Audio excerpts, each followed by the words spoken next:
Konsellu Ministru aprova a rezolusaun hodi foti fila-fali husi Pelican Paradise.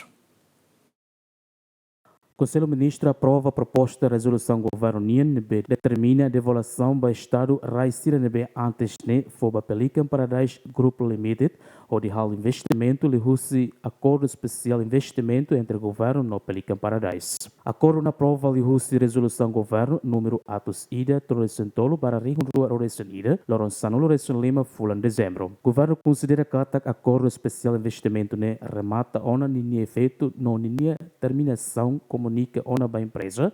Também a RAICNB for ona ia âmbito acordo de investimento tem que entrega fila-fali para Estado no Darnain. Resolução nem for responsabilidade do vice-primeiro-ministro, no ministro coordenador assunto econômico, atu coordena, no promove ação necessário ou de assegura processo de devolução ao Estado. A RAICNB tem que entrega e a condição livre, husi ema na propriedade sira, ter decisão governo. Entidade pública relevante será tem que halo acto administrativo necessário, ter sira a competência ou de implementa decisão nem. Simão Semenes, bem-vindo Semenes, Gemen.